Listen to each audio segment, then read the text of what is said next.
кез келген іс-шараның санына емес, біз сапасына мән беруіміз керек. Өйткені сапалы болатын болса, біздің елімізде бүгінгідей мынау есірткінің мәселесі туындамас еді деген ой бар. Енді дәл осы шараға дайындалған кезде есірткі тұтынып жүрген азаматтармен және сол удан беті бері қараған азаматтармен тілдестік, сонда олардың айтатыны бар.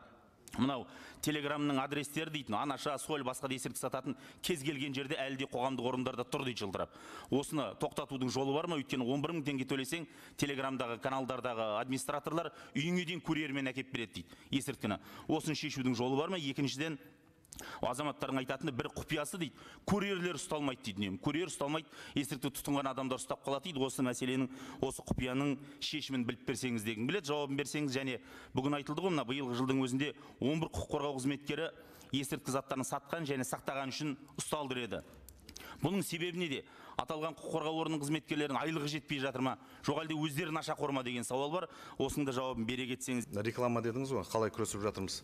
Бұл жерде мен ойлаймын, енді алдында бірталай сұрақ болған осыған қатысты. Біз бұл жерде жаңағы 4 мыңнан астам жаңа OLX рекламадарын жойдық.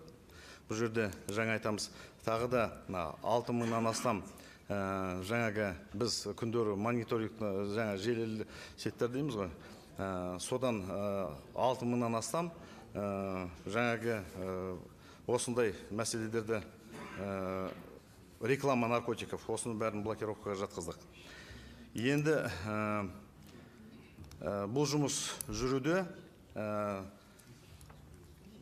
Жаңағы осы оқиға бойынша мен білем, алайда біріншіден жаңағы арыз жазған кезде ол тексеріліп жаңағы құжат нетілген болатын. Қазір бүгінгі күнде іс қозғалып, оны тексеріп жатырмыз. Оны білет, ол кім екенін, ол жауапкершілікке тартылатын болады.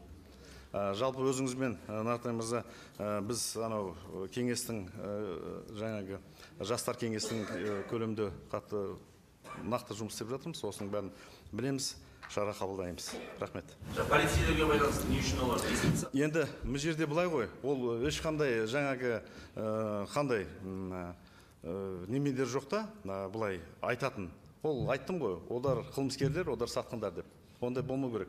Жаңағы немедері бар, жалақысы бар, бәрі бар, басқадарда жұмыс істейді ғой. Бұл жерде мен ойлаймын, полиция қызметкері ол өзінің жаңағы антына бәріне сай болу керек. Бұл жерде тек қана сатқындық, басқа мәселе жоқ.